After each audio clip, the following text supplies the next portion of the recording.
And somehow it's saying I don't have permission to stream to the M.O.B.B page. Maybe I'll go to the group first. If you go to the group, we can't share it publicly. Oh.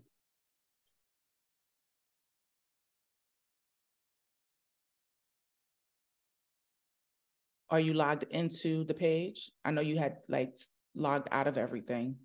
Yeah, no, I'm all connected.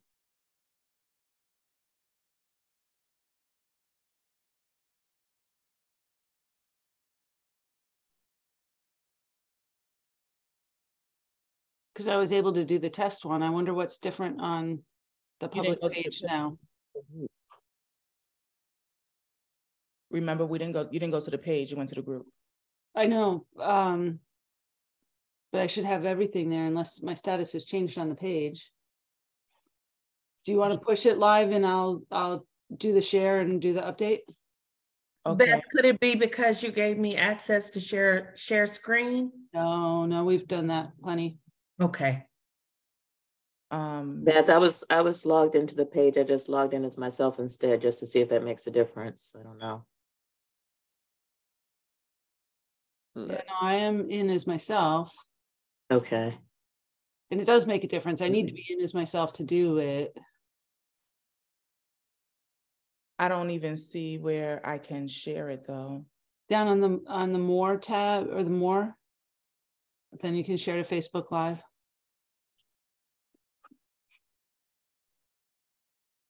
I don't even have a more tab. I have whiteboards, apps, raise hand, question. Yeah, does she have to be host? Because I don't have that either. I think you have to be the host. Aha. Who wants to push it? Depelsha, do you want to start it? I'll try. I just may have to leave midway through, so as long as that's not an issue. No, that's fine. I can take it back. Okay, got it. So I'm going to try now. Let me see.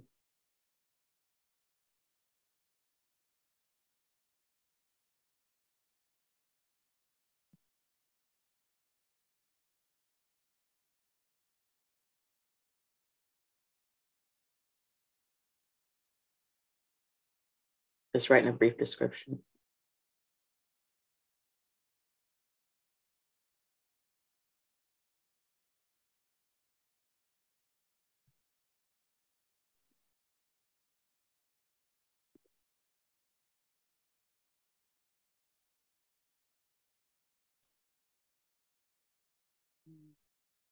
Okay, I'm going live.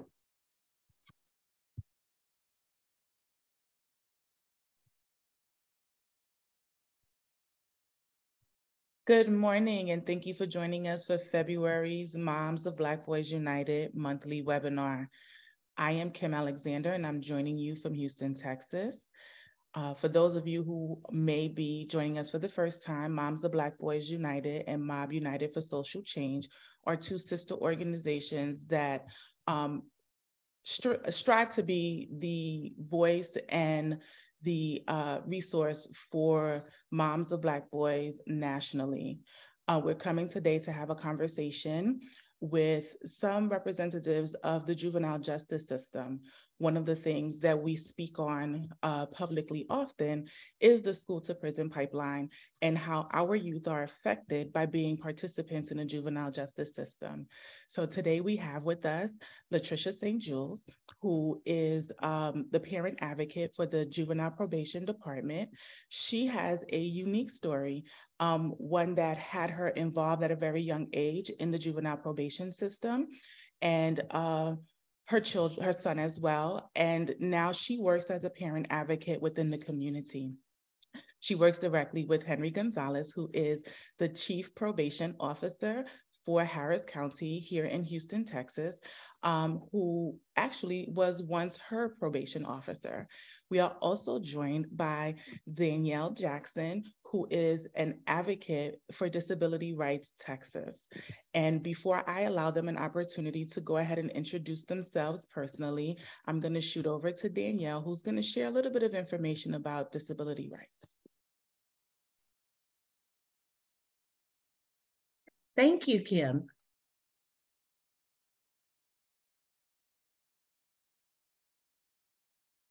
Can everyone see my screen? Okay. Okay, often I'm with Disability Rights Texas, and we work in conjunction with the Department of Juvenile Probation here in Harris County as one of their vendors. So often, if you're a mother or parent of children, children will often give you this little cartoon. So the parent will ask, so what did you learn today on the first day of school? And the student might say, not enough, or it was okay, or I learned everything, or I have to go back until tomorrow. But if you can look at the picture, you can see his face. He is so engaged, but that's just food for thought, something for you to think about. So about Disability Rights Texas. So Disability Rights Texas is part of the National Protection and Advocacy P&A system. We were established in 1977 through federal law. We're a nonprofit law firm, and also we protect and advocate for the rights of Texans with disabilities, ensuring their equal participation in society. Serve Texans of all ages with a wide variety of disabilities. Here are some of the services offered by us. We provide direct legal assistance to people with disabilities whose rights are threatened or violated, protect rights of individuals and groups of people with disabilities through courts and justice systems. We inform policymakers about how issues impact people with disabilities. And we also educate people with disabilities and families about their rights. You can make referrals to our program and services. That was through Austin. So through our website, through Disability Rights Texas, you can make referrals for various areas. I have the blessing of working in the education department on a subcommittee that's connected to the Department of Juvenile Justice under the Juvenile Probation Department with Mr. Henry Gonzales. So here, Harris County Juvenile Probation Education, Advocacy, and Support Services. This is our program. So we partnered with Harris County Juvenile Probation Department to provide educational advocacy services to probation-involved youth in the community. Our program began accepting referrals January 2016. So Disability Rights has provided educational advocacy services to over 1,800 youth involved with the juvenile justice system in Harris County. This is just the type of educational issues, if you can see my screen, that we address. Anywhere from truancy to students who need to re-enter school, inadequate services, behavior supports, homelessness, and of course, now we've added COVID-related educational issues, inadequate services in school, whether it's an individual with a disability or an individual without. And this just is an example of our tiered advocacy services that we provide, from legal representation to direct non-legal advocacy, individualized technical assistance and advice, as well as also training and customizing self-advocacy resources through working in the communities and providing services. Okay, that's it. I want to stop sharing my screen. Okay. Danielle, thank you so much for sharing that information. So when I first started out with M.O.B.B. United, I had no personal experience with the juvenile probation or juvenile justice system. Just recently, I have, as a parent, had an experience with the juvenile probation system. And one of the things that led to this conversation was, as intimidating as the system can be, and as scary as it could be as a parent to have a child who's participating in juvenile probation, my experience to date had not been horrible. And I was wondering why. And that kind of led to this conversation. So I want to go ahead and shoot over to Henry. Tell us a little bit about your long career. I know you have a 30+ year career in juvenile justice, juvenile probation. Tell us a little bit about the evolution and what brought you here. Sure, thank you. Good morning, everyone. While I was in school, in college, I had the opportunity to do an internship with adult probation, working with pretrial services, offering personal recognizance bonds to people who were in jail. During that same time, there was a coworker there who was involved with juvenile probation as a volunteer, and asked if I was interested in doing that. So I became a volunteer mentor for kids in the detention center. So I was 19 years old at the time, did it and fell in love with it. I knew that I wanted to be in the criminal justice system, but in working with the adults, particularly in the jail setting, it got to a point where you're seeing the same people kind of over and over. And so when I became a volunteer with juvenile probation, with the kids in detention, listening to their stories, I knew at that point that's what I wanted to do. I wanted to find ways in which I could help support these young people. I would listen to, again, their stories, but also their hope, and knew that I wanted to be a part of trying to make that turn into reality. And so at that point, as soon as I turned 21 years old, applied for a position. I was still in school at the time with juvenile probation as a diversion officer, working midnights, trying to divert kids out of the system. So it was at the point of entry of our system, and trying to identify kids that really didn't need to be in the system. They may have received a low-level offense referral, and had the opportunity to try to divert them out of the system. And since then, here I am, then going to become a probation officer, working in Houston's 5th and 2nd wards in Denver Harbor. Back then, as a probation officer, there were 2 of us covering a 2x4 square mile area, and each of us had probably about 90 cases. I was officed in the 5th ward, and I loved it there. I started working with kids involved in gangs, and there was a large number back then. And I just found myself enjoying working with those more, I guess, what folks would consider high-risk kids. And the philosophy that I always used in working with them was really looking at them as the child that they were as a kid. Particularly in working with gang kids, people would always ask, how do you do that? How do you handle that? Well, it's easy. You just treat them as a kid. And I think a lot of times, because of the labels that they're given because of their involvement in the system or their behavior, they get a whole bunch of other titles, and stigmatizing titles that prevent people from treating them accordingly and allowing them to be the kid that they really are. And what I found is a lot of these kids wanted that direction. They wanted someone to say, hey, let me help you do things differently. And 30 plus years later, I'm still here. Through my career, then I had the opportunity to get really engaged in the community, particularly in the 5th ward, Denver Harbor 2nd ward areas. In my 20s, I was the PTO president at Wheatley High School. And that was simply because I was on campus so much, advocating for kids I was working with, enrolling them in school, attending their ARD meetings, their expulsion hearings, that the principal approached me and asked if I would be willing to participate in the PTO as a community person.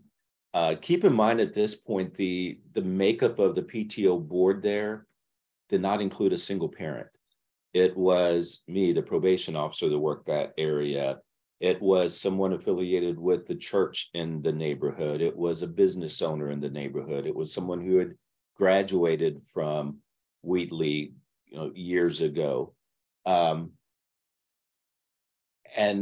then my involvement in other communities led to being a part of the George I. Sanchez School Board as soon as it opened. My involvement in that school board then led to my being moved over to the education division of our department. We are unique in that we have a charter school that provides the education in our facilities. Then I had the opportunity to run that division. Then from there became the assistant chief. In 2018, became the chief. And even with all of my years with the department, it doesn't feel like I've been with the same place for that long, because I've had the opportunity to do different things, from diverting kids out at the entry point of the system to working with them directly in their community, and then having the opportunity to implement new and creative programs, like a program that works specifically with kids who have significant mental health issues, and collaborating with what was then MHMRA, the Mental Retardation Authority, to where we had teams of a probation officer and a licensed therapist going into the home and providing services for those kids and that for those families, creating specialized programs like a gang unit that wasn't a suppression program, but one that provided opportunities and showed the kids alternatives to gang involvement. Then with the education department, bringing in the resources that kids had out in the free and making sure that we had those in our schools, to now trying to create a system, a juvenile justice system that is not punitive, that is one that truly focuses on providing opportunities for youth. And, you know, and you can see that in our involvement with Disability Rights Texas. I think that's one of the best things we've ever done, because in the past, it was once a kid missed 7 unexcused absences at school, you filed a violation of probation. Now we're able to look at, why is that kid not going to school? And we can make that referral to the professionals. We can now look at what are those factors that are contributing to the kid's behavior in school, and provide the family with true advocacy when that's what's needed, all the way up to legal advocacy. So I think that demonstrates what we really want our department to be more of, is one that's providing opportunities for the youth involved in our system and for the families as well. I think that's a wonderful platform. I know we're talking a lot about what's happening here in Houston, Texas, but like I shared prior to the call, I think that it is an exceptional footprint that can be implemented nationally for sure. You said a couple of things that I want to go back to and touch on and bring Latricia into the conversation, because I know that she has personal experience with you and the juvenile probation system. One of the things that you talked about in terms of Fifth Ward, for those individuals who are not familiar with Houston, it is one of the most inner city areas of Houston proper. And so parent participation, we have a lot of conversations in M.O.B.B. United about parent participation and how lots of parents are villainized about not being able to participate. But families who live in the inner city lots of times work non-traditional hours and have 2 and 3 jobs. They're just trying to provide for their families. And so I wanted to go back to talking about that. And I also wanted to touch on, you said, see them for who they are. And one of the things, one of our pillars at M.O.B.B. United is changing perception. We know that our boys who have darker skin, who grow tall, who get bass in their voice, they're viewed differently. They could be 11 years old and 5'9", and how our community looks at them is very different. So I wanted to go over to Latricia to kind of tell us about her story, but then also touch on what it feels like to still live in an inner city area of Houston and to be the parent advocating for other parents who are dealing with some of those situations that Henry spoke about. Good morning, and thank you again for having us here.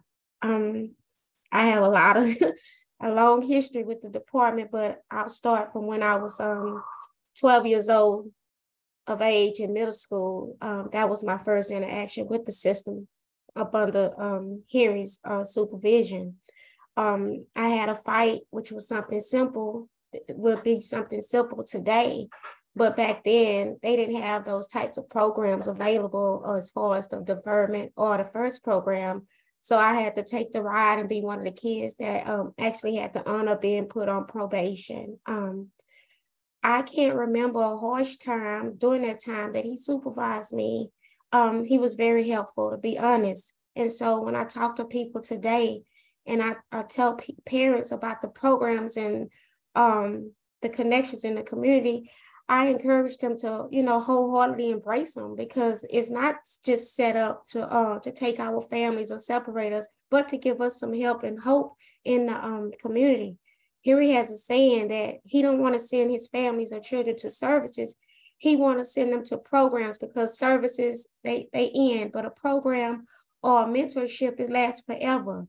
And so even under the leadership, and I'm struggling today, so y'all bear with me. My grandmother was the one who would take me to visit Henry when we had office visits. And of course, that's who raised me. And that's the home that Henry would come to when he did the home visits for me.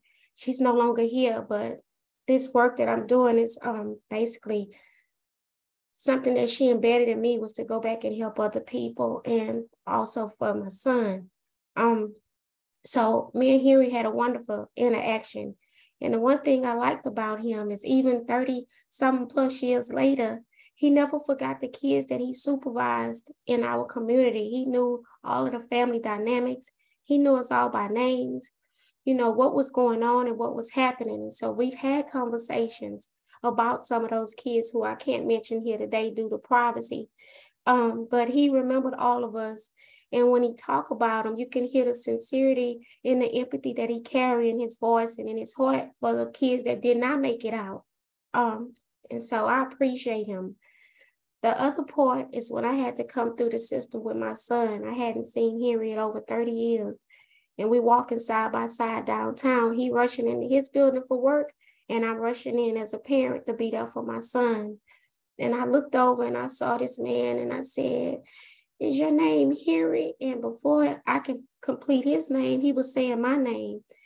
And I told him why I was there. And he told me if it was anything that he could help me do, to please let him know.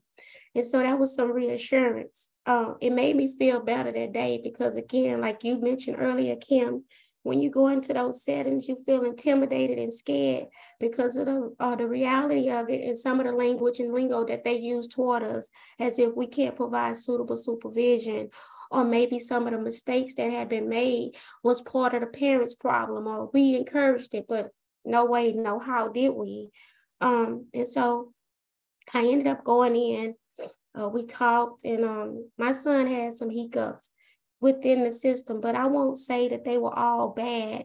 It was a lot of good that came out of it. But one of the things was, I stood firm and diligent as a mother that I was going to fight and we was going to work through this.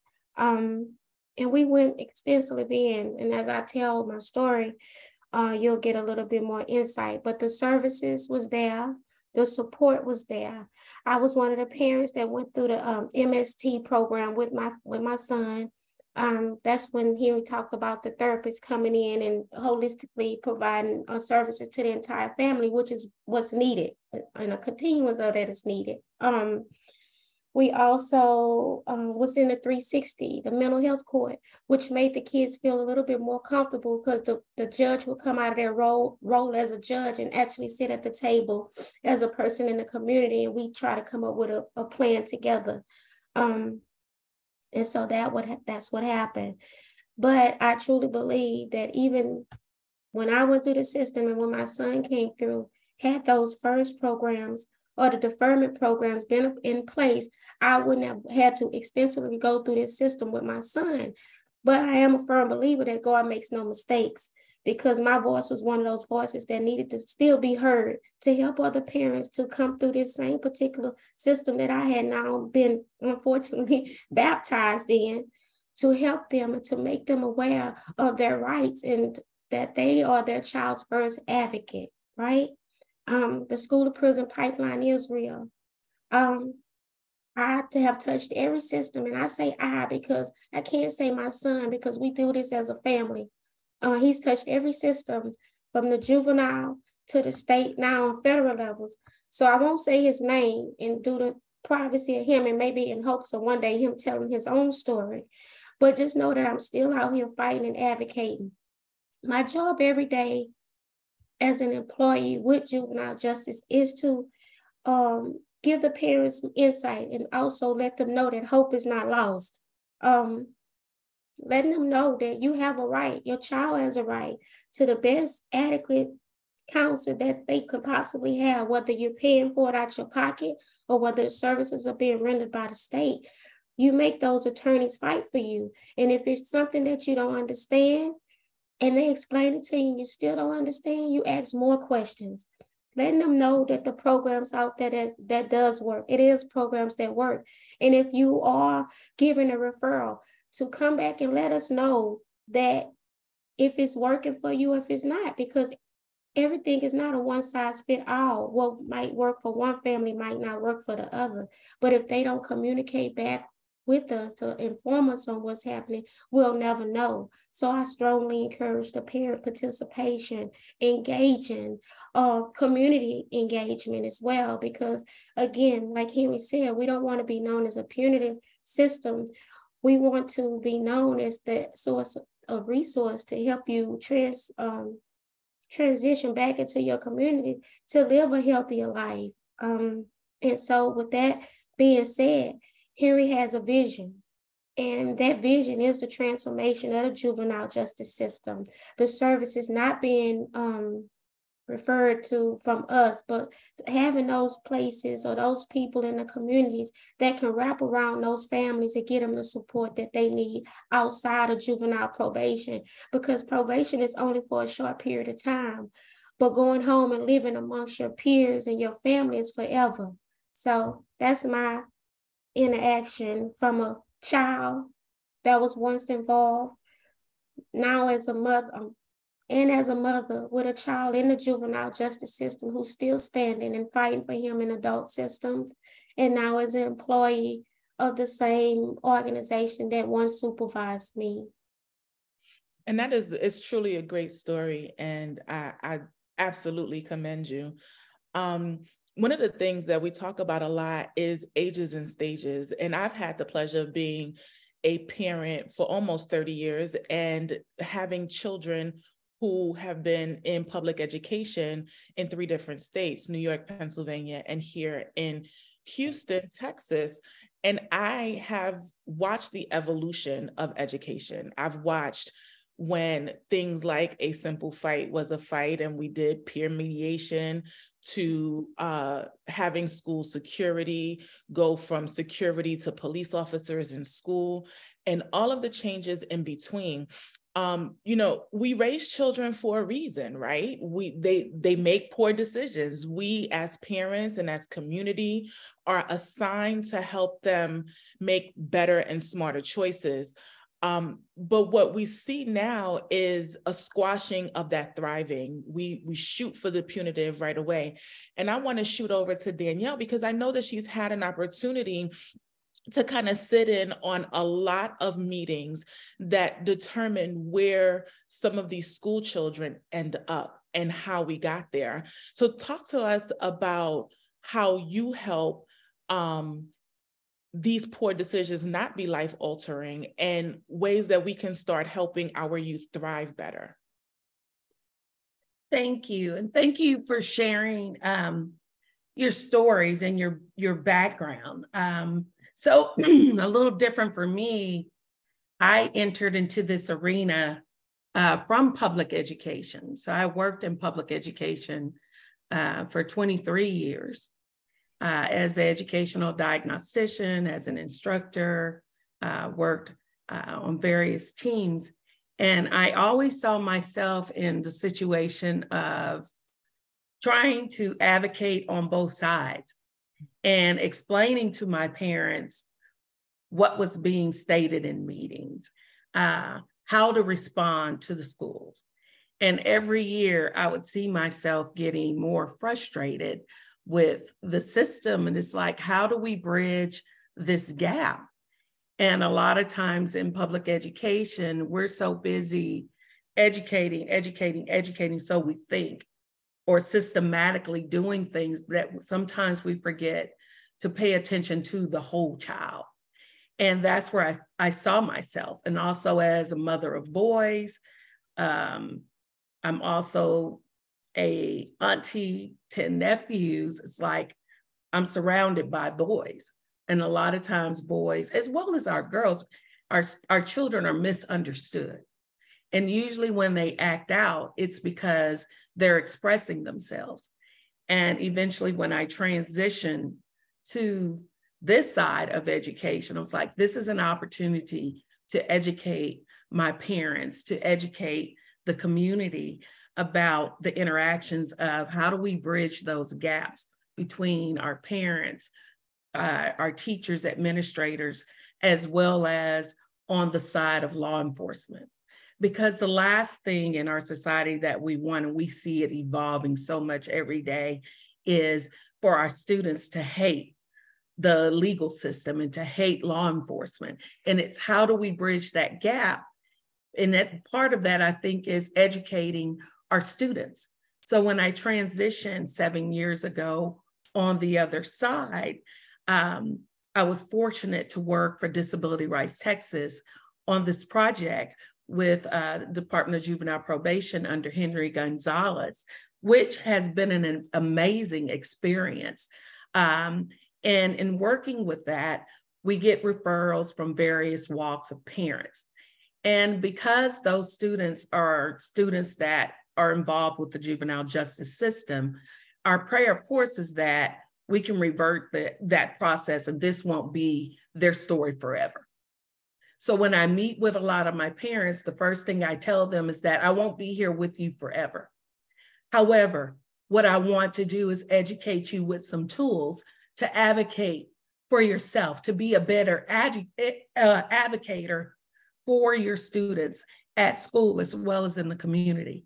When I'm meeting with students, I basically tell my students, look, I don't care what you've done. I don't care what your past is, but what I do care about is your commitment to moving forward. I tell them that there's a no judgment zone.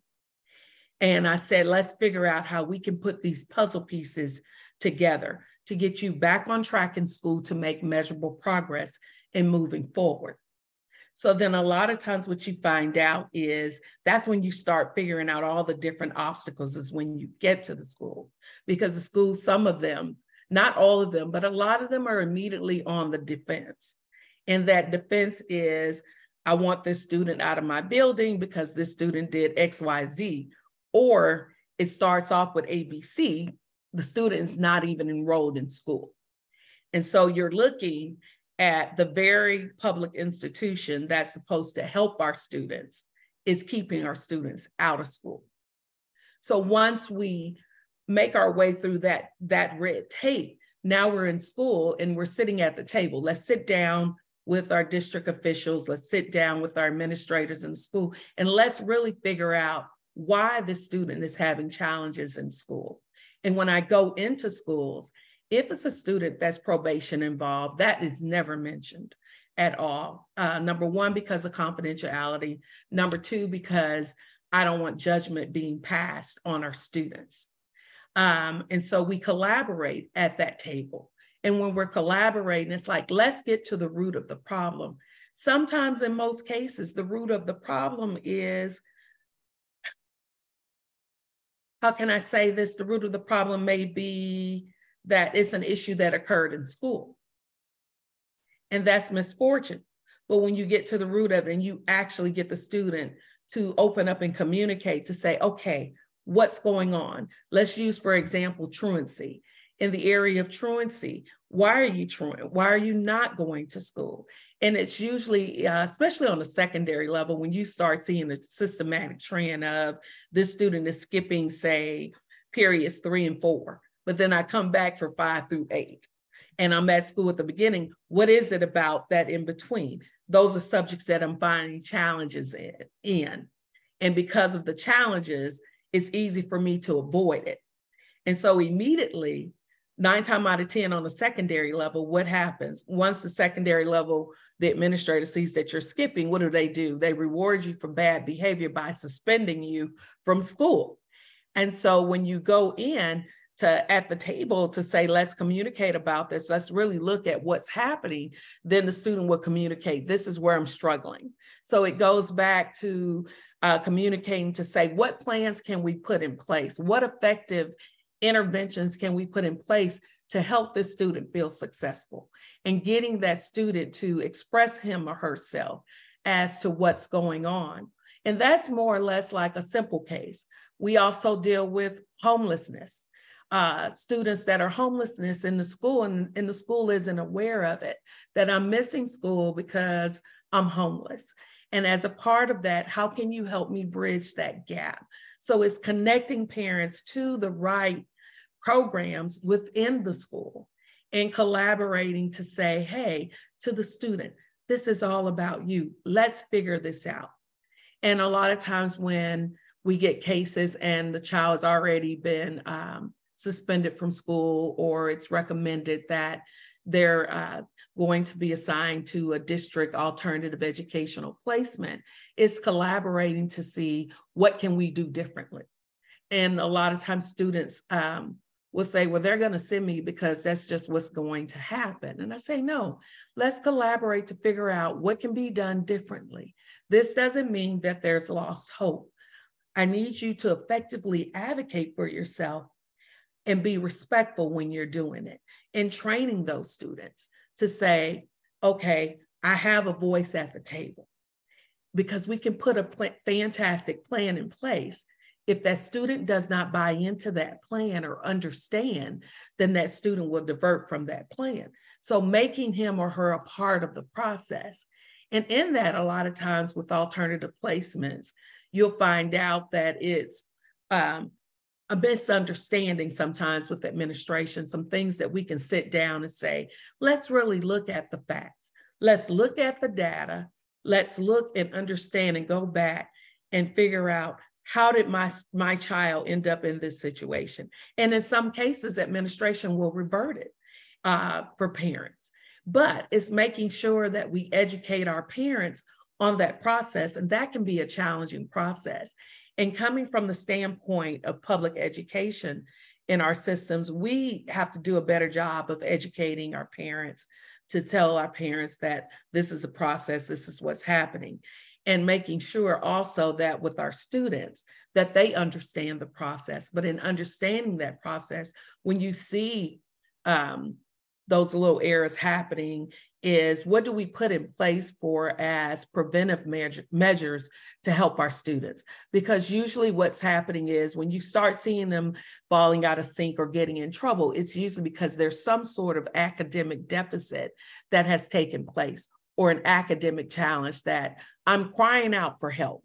So if I'm crying out for help in the school setting academically and no one's helping me, I'm going to get frustrated, and I may revert and lose direction. And part of losing direction is doing something, because we all make mistakes, especially teenagers. It's a part of growing up.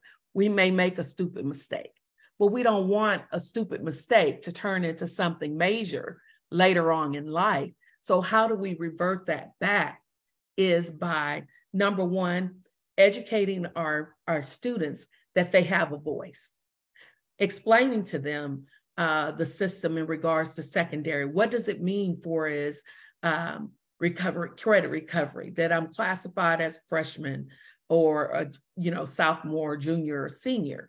What does it mean to interact with them, to explain to them, this is what the graduation plan is? And I know a lot of our counselors in high school, they try to do a great job, but what happens is we're in a system where everybody's overwhelmed. So it's how do we bridge those gaps for all of us to come together at the table, but to explain to our students that there's no judgment.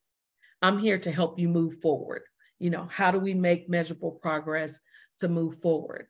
So the biggest gift that I think through Disability Rights Texas and our connection with the Department of Juvenile Probation is providing our parents and our students with those tools to move forward. A lot of times when I meet with my students, I tell them that I do charge, and they look at me as to say, what? I say, I have one charge. And that one charge is, when you start making measurable progress and you move forward, I only want an invitation to your high school graduation. And they look and they go, oh, and I have had the opportunity over the last 7 years to be invited to high school graduations. So there is hope. But I'm glad, Kim, that we're having this conversation of how do we deal with the difficult situations, and how do we become transparent? You know, I go to a lot of disciplinary hearings that can be avoided. And, Absolutely. you know, Absolutely. you ask administrators, you say, okay, I understand. So this is plan A. What's plan B? How can we collaborate at the table to do something different so that the student doesn't lose hope? And you touched, all of that is great information. I think the central thing that you touch on in speaking of all of those things is that on this panel, there's a lot of experience, right? Like, we have a lot of experience in different forums, and we have had an opportunity to grow, learn, and mature. One of the things I think is a huge challenge is, how do we meet our children where they are? How do we lose the filter of all of that experience and get them to actually hear us? So Henry, you've been talking to a lot of youth in your career. Tell me how you kind of close that gap some, you know, where you're not viewed as ancient and, you know, just another adult telling somebody what to do. You know, Kim, that's thank you for bringing that up. And it goes back to something you said earlier about the perception when folks look at a kid and they're just looking at their physical characteristics. I don't want to oversimplify it, but it is simply sitting down and talking to that young person. Look beyond the perceptions that are put upon that kid. It's listen to them. Latricia and I had the opportunity a couple of days ago to sit down with a group of young people who had been or are currently involved in the juvenile justice system to get some input from them. And I have to say, it was a wonderful day sitting down with these kids. And in listening to their stories, it reminded me why I do this, because of the challenges that they have. And I think what was really, really rewarding for me was to hear how individuals within our system who listened to their story, who understood them, who met them where they were able to help them and give them those supports that they needed. So, Kim, it really is as simple as listen and hear them.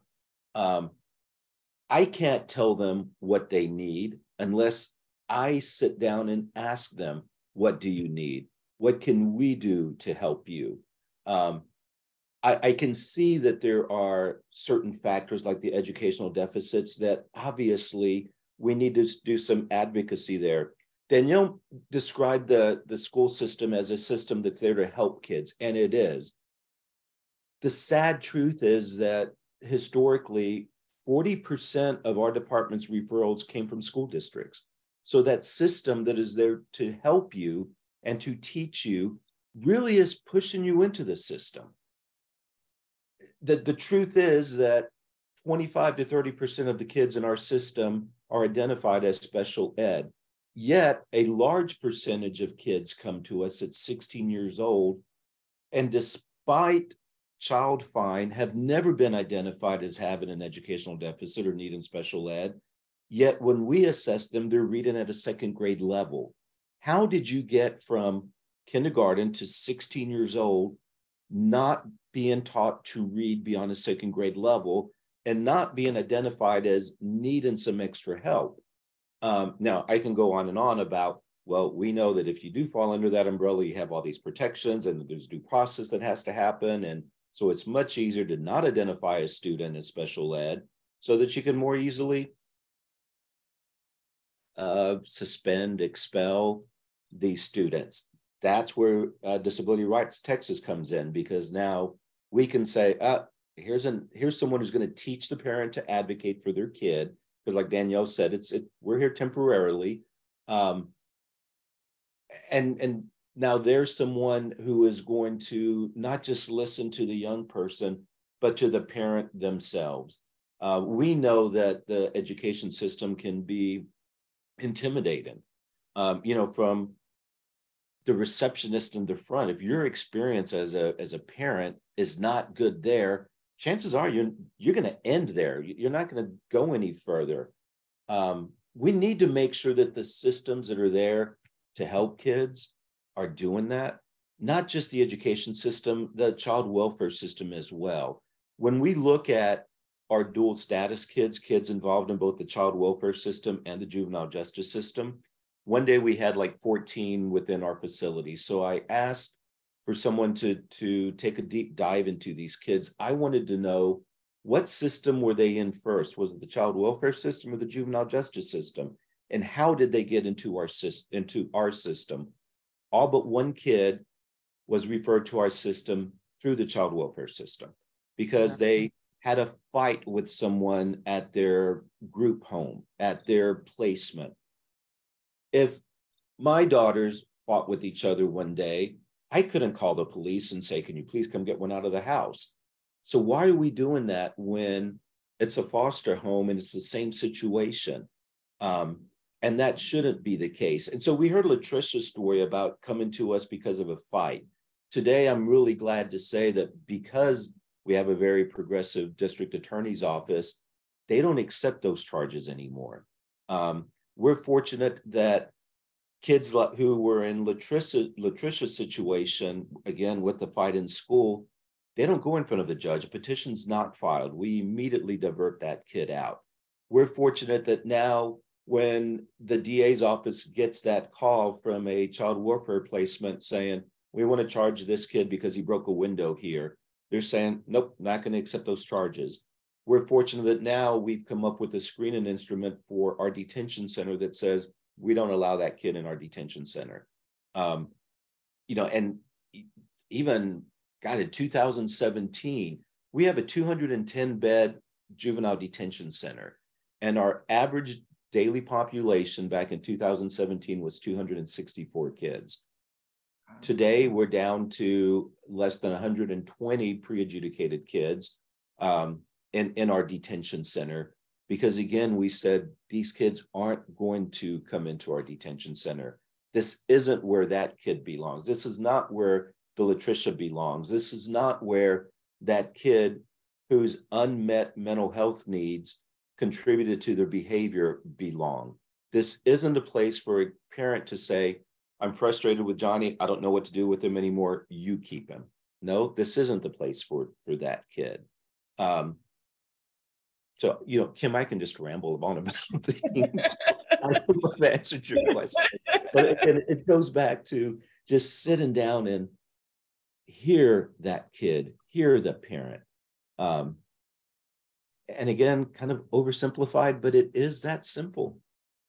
And also, Kim, too, I have to give credit too, that now through the Department of Juvenile Justice here in Harris County, we're doing a lot of, parent workshops too, to try to help and educate parents on parenting in regards to the assistance with helping them through the school system. But the part that's so hard is, and Mr. Gonzales is right, a lot of times when the kids come to us, you have kids that are 15, 16 years old who are struggling academically. And at that point, because they're 16, when you're explaining to the student, look, I need you to be selfish enough to care about yourself, to say, I want resources, I want assistance.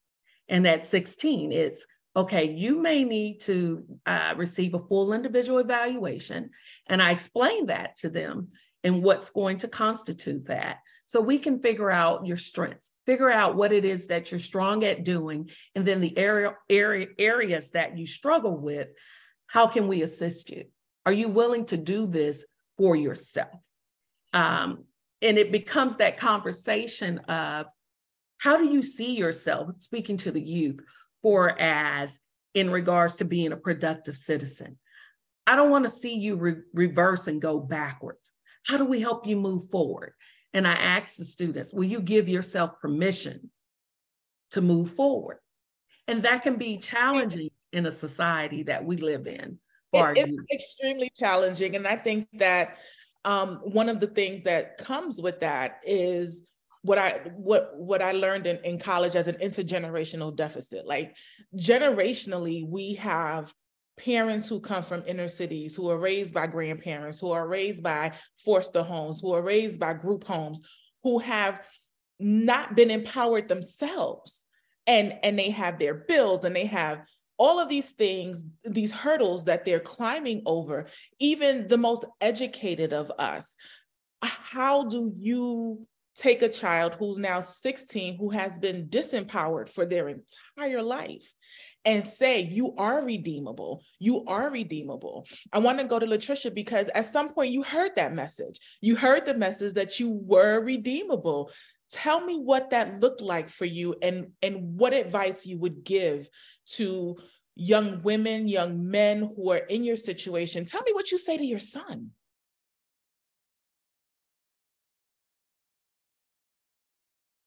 Thank you. I let them know that hope is not lost, that we can get past this. I also learned to talk with him and not at him, and to also let him voice his opinion. I have a 12-year-old here at home now, and she's very vocal. She speaks out. She gonna tell you how it is. So she keep me grounded, along with still listening to my son, him telling me, Ma, you can't do it like this. That didn't work for me, so it ain't gonna work for her. And just kind of rerouting me. And I let them know that it's okay to tell me if I'm wrong, because parents are wrong sometimes, and we need to be checked on it, and to hear their voices. So the term meet them where they at is a true terminology, whether we want to admit to it or not. But listening to them, having those group youth-led voices, how can we reimagine what's happening if we don't listen to the youth who's experienced it? And being a mentor or a mentee, we both are learning and teaching each other. So we have to listen to them and what their concerns is, and also encourage and let them know that hope is still alive.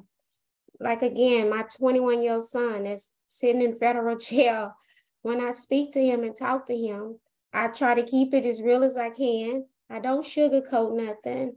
I let him know that he have to take ownership of the mistakes that he made, and also believe in himself, that this is not the end of the road for him. And so we speak extensively about that all the time. I ask him, what is his plans, or what do you plan on doing? I give him hope, and also give him the leeway to kind of redirect his own path, and just support him. We have to support our children. And also the main thing is to let them know that we love them. Mistakes are going to be made. We as adults still make mistakes, but to let them know that that mistake don't define who they are, and that they can persevere and they can get through this. And that reminds me of, again, when Latricia and I met with this group of kids earlier this week. One of the things I did when I first came in, Kim, is we had 3 post-adjudicated facilities, residential correctional facilities. Let's call them what they really are. But by that time, the population in each of them was going down to where I decided to shut one down. So we closed down one of our residential facilities, and it's the one that's most centralized, and it's in the Gulfton area. And what I wanted to do was to take this building that was built to lock kids up, to incarcerate kids, and now use it as an alternative to incarceration, to provide those services in the community. I know that judges put kids in placements because they want them to get educated, they want them to get some vocational training, they want them to get the wraparound services they need, and I understand that, and that's commendable. However, the kid doesn't need to sleep there to get those services, and that's what I wanted to show them. Let's put all of these services under one roof, but the kid goes home every evening, back to their family, back into the community. And so that's what we've created with this. And we're calling it the Opportunity Center. The services provided there, although it is our program, it's our charter school runs it, but the support services in there are provided by community-based organizations so that the family can always access them. So in talking to one of the kids, a young man who's 17 years old, who's going to become a father in July, and who was sharing with us what they need are those people who can support them, the people who are going to listen to them and hear them. And so as I'm asking him one-on-one about the program there in his life, it was wonderful to hear him say, I will not be defined by my mistakes. And to know that that is what he is repeatedly hearing by these wonderful people who are working in this Opportunity Center with him. And what's most powerful is you can hear that he believes that. It's not just something that he's repeating. He truly believes that the mistakes he made were just a hiccup, and that's not going to keep him from accomplishing what he wants to do. It's not going to keep him from being a good father. It's not going to keep him from being successful. And again, the only way we can get there is to hear them, hear their voices, and they kind of really dictate the direction that we're going to go in juvenile justice, or really to change it from a juvenile justice system to a youth opportunity system. One that is, we know that opportunities exist more for certain folks than for others. We know that opportunities exist in your better funded schools. So when we get a kid who comes from that system to where it's an underfunded school, to where those opportunities don't exist, let's find a way to give them those opportunities. Danielle's program is doing that. That's one of them, teaching that advocacy for school. You know, Latricia talked about my vision. Here's my vision for kids coming into our system, particularly those kids in our detention center that I want out of there. I want them to go back to the community. So a kid in detention has a detention hearing every 10 days. This is when the parent comes in front of the judge and says, I'm seeking the release of my child. Latricia can tell the story of when she was in front of the judge with her son, and the judge telling her there is not adequate supervision being provided. That's hard for a parent to hear. What I want is, in a detention hearing, we've got that parent. Behind that parent is an education advocate. Behind that parent is a credible messenger from the community. Behind that parent is a family navigator, let's say, from the community.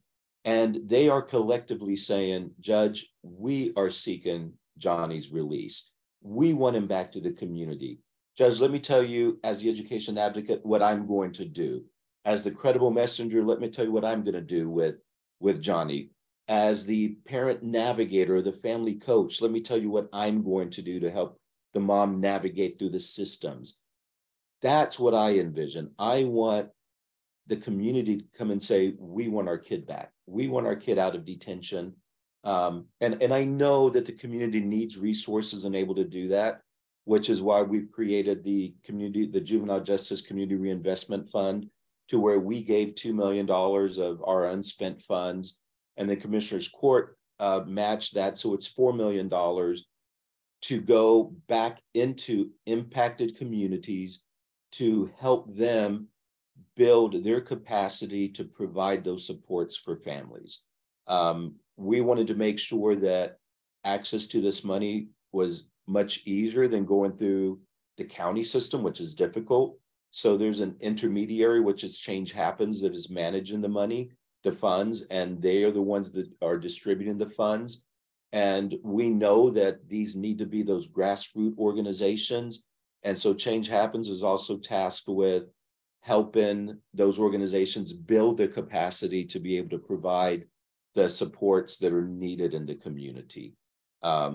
Again, I want us to not be the direct provider of services. I don't want to hear a parent again, and we hear this repeatedly, say, the only reason I call the police on my kid is because someone at school or someone else told me, if you want services for your kid, get them involved in the system. I mean, let's look at it. What's the easiest way to get an education advocate? Probation can give you one. No, that shouldn't be the case. What's the quickest way to get an appointment with the Harris Center for Mental Health Services?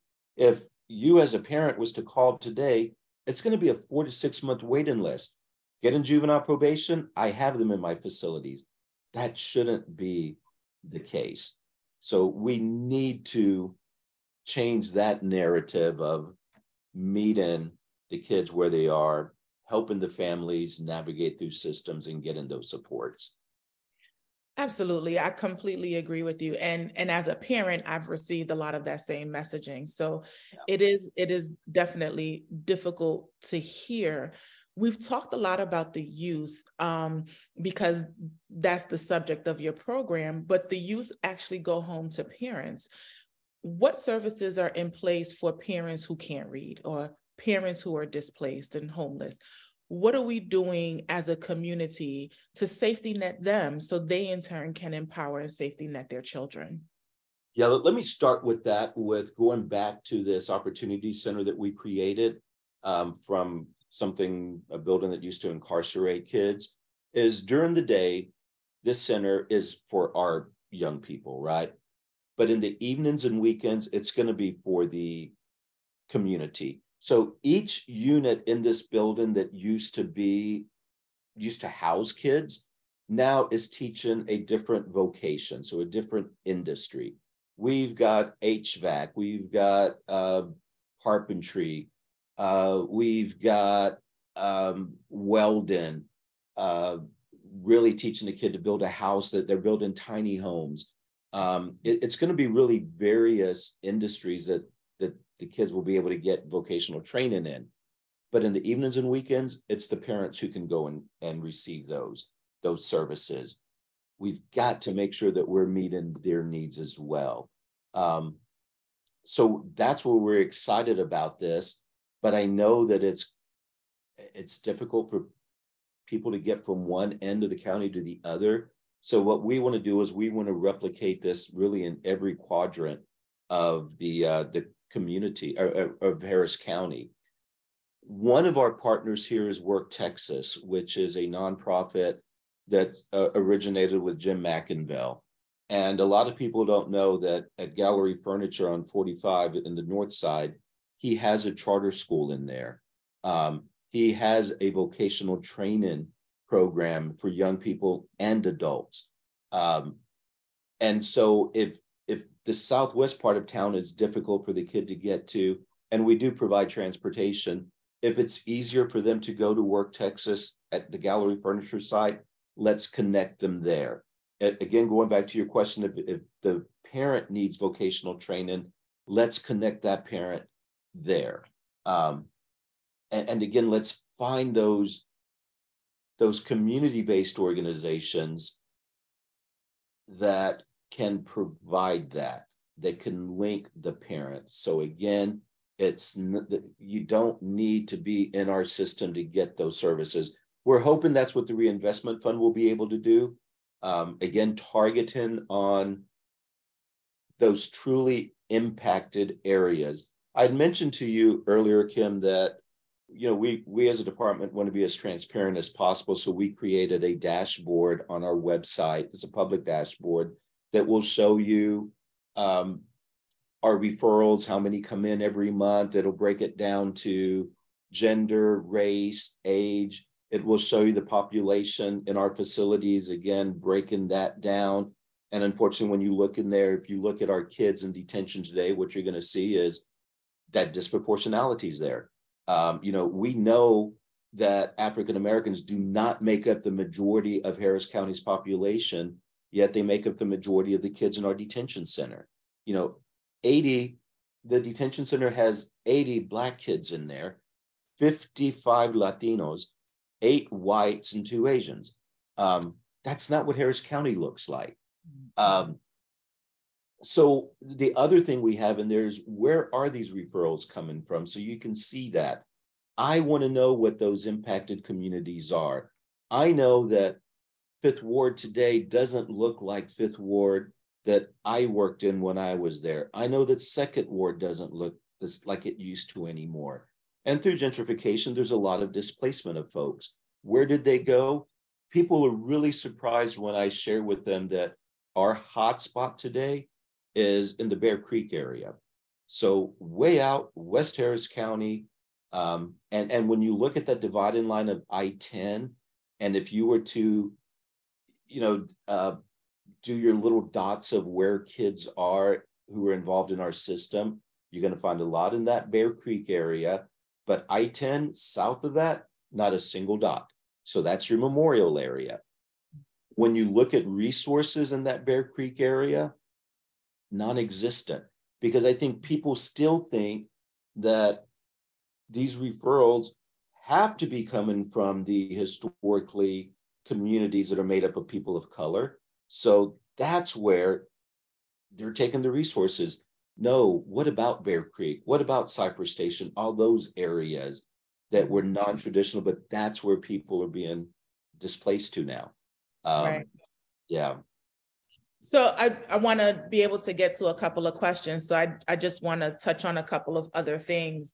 I know personally as a parent, before becoming involved in the juvenile probation or juvenile justice system, I sought mentoring from a lot of places, and what I learned is, when you have a kid who's intelligent, when you have a child who's gifted in some way, whether that's musically inclined, educationally on some level, but it's tough, it's harder to deal with that child. So you have all of these programs out there that, purport themselves to want to mentor kids and take them to church and take them to these various community organizations. But when that child is less compliant, when he doesn't see his light or her light immediately, they kind of step away, because it stops looking like that thing that I'm volunteering to do, and it starts looking like work. What is the message that we want to give those who say, I want to help our youth? All of these great programs that you're talking about, Henry, but you got to stick with them, because otherwise we become the people who gave up on them again. And so, Latricia, I'll start with you on this, just because somebody captured you, right? Somebody said, hey, let's do this. And somebody had to have stuck with you. So what is your message to those who want to really help? Put the work in, be on the ground running. And so even with that reinvestment fund that Henry is talking about, we changed it up a little bit, because initially that's who we wanted to reach was the grassroots organizations, and the people that was applying was those that was already sophisticatedly connected or had the resources, or the people that could write the grants and all of that good stuff. And the people that's actually in the communities that's doing the work, who doesn't get the recognition or the funding, is the people that we want to connect with, because those are the ones that know the stories. Those are the ones that's connected to the communities. Those are the ones that can relate to what's happening with our children.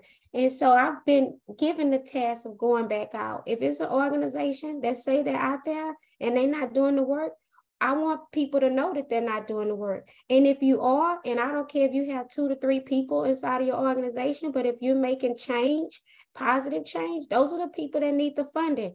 And like he said, those are the ones that we need to build up.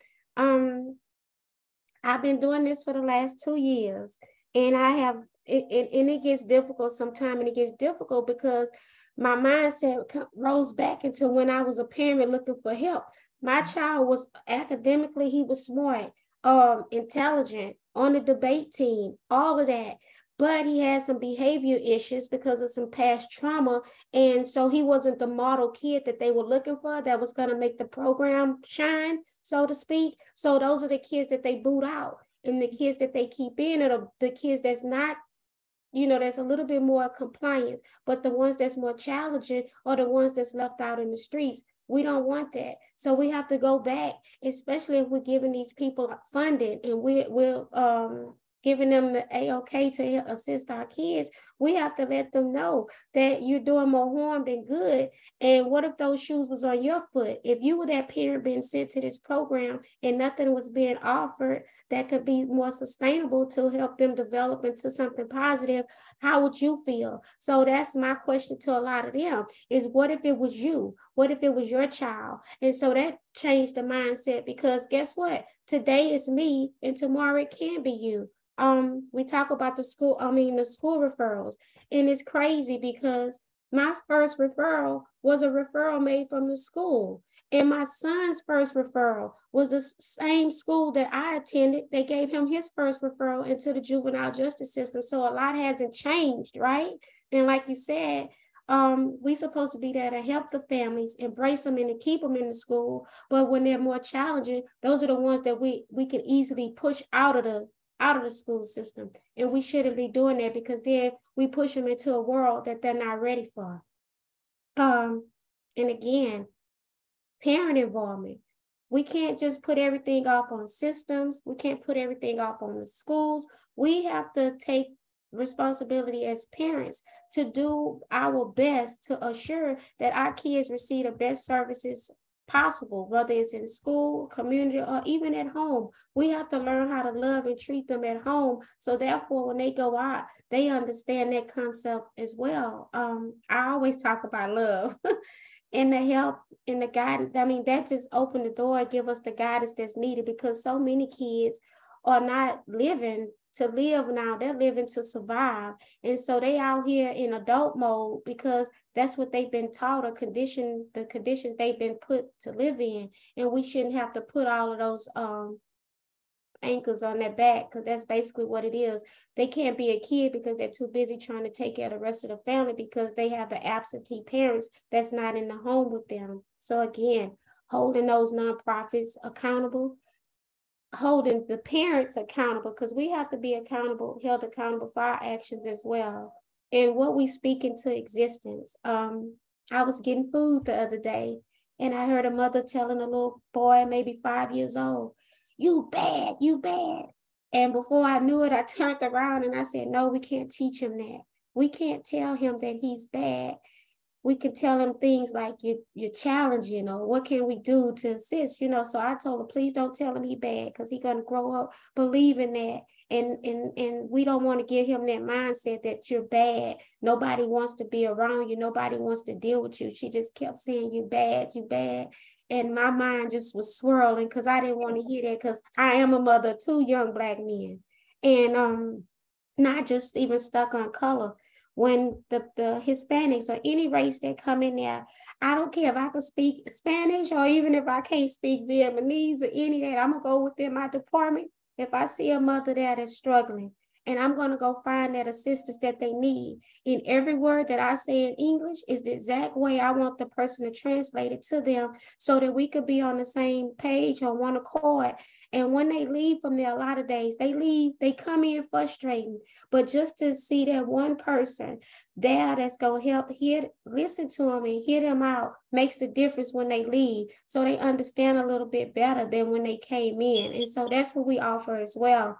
I normally try to assist. I'll assist with anybody, but more so I try to grasp those parents with the 10-10s, the first ones, the first interaction. And the reason being is because they're the most vulnerable. They don't understand. And when they leave out of there very frustrated. I want them to know that they are not alone, that it's people here to help assist. And so I start rolling out that information, giving them my contact information, telling them that, hey, you can call anytime. It's no 9 to 5 at doing this work. This is an ongoing system. And so for those parents to have that person to call, that might deviate them from calling the police if their child is released, just because they have somebody that can hear them out or listen to them. Or that might give them a window or outlet. Well, how did you do this? Or how did you do that? So that's another thing we're trying to do, build a coalition of parents up so that we can come back and assist the systems. Because again, like Henry said, it's mistakes that have been made, but now is the time to make those corrections, and together. And when I say together, meaning the systems and the parents, we can do this together along with the youth-led voice. So we have to all collaborate and come together. And when you hear Latricia talk, Kim, you see that is what we need. Historically, when we look at mentoring programs, we're asking people to volunteer their time. We go out to churches, we speak, or organizations, and we seek volunteers and we recruit them, and they come in, and some of them are overwhelmed or they move on. We need to really look at pulling in or recruiting these mentors that have this lived experience, and that's what Credible Messenger is all about.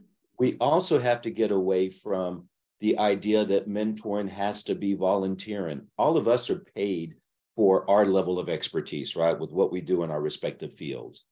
Let's compensate these mentors who have this lived experience, because they're the ones who are less likely to pull out when things get tough, because they know that they were in the same situation, and I don't need someone that's going to pull away or just going to drop off.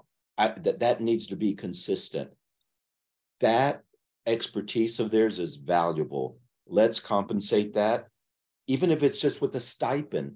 It doesn't have to be a full-time job, but let's recognize that experience again and compensate them for it. And let's really recruit those, which are going to be those that have criminal records, that are those that have been incarcerated, but that have also demonstrated change, so that it's not Henry Gonzales from the Juvenile Probation Department who it's job to say, come on, kid, you can do better. You can do it. You can make it. If I could, you can. No, it's someone from the community who has been in their exact situation, saying, I know what risk factors exist in our community. Let me share with you how you can overcome those. Let me share with you the protective factors that exist in our community that you just haven't seen yet. Those are the individuals that we need to mentor our kids, to work with our families. That's who we need to start pulling in. So we are running short on time. I want to give each of you a minute to answer one final question before we take a couple questions from the audience. I'll start with Danielle, and this is the question. We have sat and we've spoken about our sample set, right? We've spoken about our community and what Harris County is doing, but we know that there's a nation at large that needs these same types of services. Give me 1 minute on how these types of programs can be duplicated to help in the other states, other counties, other districts that are trying to reach the youth rather than penalize them. I can't say here in the state of Texas, disability rights is also, we're always reaching out to help other counties, and we're in the process of helping counties as well in Austin to help with duplicating these programs. But what's most important, I think, is what you're doing, Foundation, is we're having these conversations with various organizations and bringing people together. As Latricia stated, as Mr. Gonzales stated, about how we need people to come in who are committed to these students, to ensuring them that there's hope, that we speak to them and not at them, and make them feel important and that they value, that they matter. And also through our organization, you can look it up on the website, Disability Rights Texas, there's a disabilities rights in every state. Mm-hmm. So in some cases, it's connecting to those protection and advocacy agencies in other states. Looking at those organizations, I guess, as a foundational route to say, hey, how can we make a difference with our youth? This is revolutionary here in Texas, what we're doing with the Department of Juvenile Justice here in Harris County, for as trying to actually help youth here and give them a second opportunity, to give them a chance.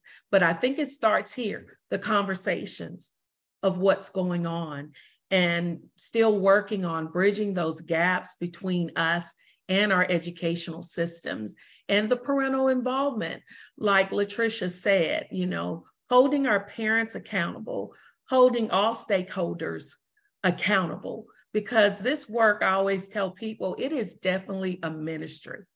And finding other like-minded people who want to do this from the heart to say, this is my contribution to society to help produce productive citizens, and teaching our youth how to move forward. And what I always say, let's educate them now, because if we don't, they'll educate us later by being in the systems. And that's what we want to avoid. Thank you, Danielle. Latricia? I guess I'm gonna piggyback off Miss Danielle and just, again, more parent involvement. We need more parents to come back and advocate for our kids. And also for us, for those that don't know how to advocate, give them that tool that they need to be successful. Even if that's pairing them with another mentor or mentee as far as another parent goes. I participate and I help with numerous of organizations that I've shared with you, Kim, that you maybe can also participate in as a mother that's been impacted, and also as, you know, someone running this organization. I just think the more that we collaborate with one another, positive change will come. And again, I guess I can't reiterate it enough, is the parent involvement, the parent piece that's needed. And again, meeting those parents where they're at. Thank you. And Henry? I'm going to take it from a systems leader's perspective. And that's going to be, I encourage those other jurisdictions to not be afraid to listen to the criticism, and don't be defensive when you hear that. I know when I heard advocates say the juvenile justice system is one that is embedded with systemic racism, it's one that harms kids and families and communities, of course, I got defensive about that. It angered me as someone who had been a probation officer and, you know, and a man of color, to say, how am I involved in the racist system? That's impossible. What do you mean we harm kids? All I've ever wanted to do was help kids throughout my career. But once I stepped back and listened to what the community was saying and understood why they were saying it, and took deep dives into our data to see that although the overall referral or percentage of referrals for white kids was only 11%, when we looked at our diversion programs, more than 30% of the kids there were white. Why is that? And you know, it was by no fault of ours. It was just something that had been in place for a while, of these offenses. Any kid charged with these particular offenses will automatically be diverted. When you look at who is it that's being referred for these particular offenses, you're excluding kids of color. So we went to the DA's office and say, would you be willing to expand this? And they did. So now it's what it should look like. But that made me understand. I see why people say that there is racism within this system because of things like that. So just open yourself up to listen to what they're saying, understand why they're saying that, and be willing to do things differently. And everything that we've done, Kim, has not been through legislative changes. This has taken the system that's already in place and just applying it differently. So for system leaders, be open to it and just listen and hear what they are saying, and try hard to determine why they're saying that. And I guarantee you'll have some of those aha moments of going, okay, that's why they're saying this.